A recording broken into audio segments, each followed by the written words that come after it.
ఈరోజు మన ఆంధ్రజ్యోతి రాధాకృష్ణ ఒక అద్భుతమైన సర్వే రిపోర్ట్ తీసుకొని వచ్చాడు. ఆ సర్వే రిపోర్ట్లో టీడీపీ వస్తుందని చెప్పేసి జనాలను మోసం చేసే ప్రయత్నం చేశాడు. ఆ సర్వే ఏంది, దాని వివరాలు ఒకసారి చూద్దాం. టీడీపీ కూటమికి 20 ఎంపీ సీట్లు, ఇందులో 5 బీజేపీకి దక్కే ఛాన్సు, వైసీపీకి 5 స్థానాలు.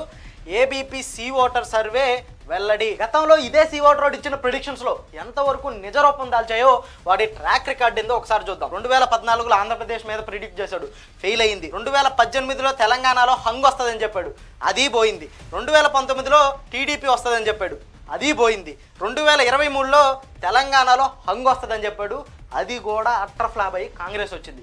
అది సి ఓటర్ క్రెడిబిలిటీ అనమాట. అసలు వాస్తవం ఏంటంటే ఆంధ్రప్రదేశ్లో ఏ సర్వే చూసినా కూడా మొత్తం వైసీపీ వస్తుందని చెప్తా ఉన్నారు. India TV CNX, YSRCP, Times Now ETG, Lok polls, political critic, Janmat polls, Deccan 24/7, Times Now, Navbharat, elections, first step solutions, India Analytica, poll strategy group, Partha Das, Times Now Matrix, ఇలా ఏ సర్వే చూసినా కూడా అన్నిట్లో వైసీపీ వస్తుందనే చెప్తున్నారు. కానీ ఆంధ్రజ్యోతి రాధాకృష్ణ, ఎల్లో మీడియా, చంద్రబాబు నాయుడు ఆ క్రెడిబిలిటీ లేని సి ఓటర్ పట్టుకొని పట్టుకొని గోదావరి ఈదినట్టుగా ఇలా వాడి క్రెడిబిలిటీ లేని సర్వేలు పెట్టుకొని అదిగో చంద్రబాబు నాయుడు వస్తున్నాడు, అదిగో టీడీపీ వస్తున్నాడు అని చెప్పి ఊరు వాడ డబ్బు కొట్టుకుంటా తిరుగుతున్నాడు.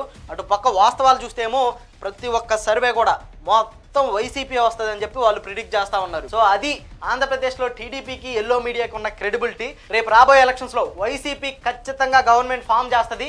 ఆ తర్వాత మన చంద్రబాబు నాయుడు వీళ్ళంతా అన్నీ సర్దుకొని అస్సాంకు పోవాల్సింది.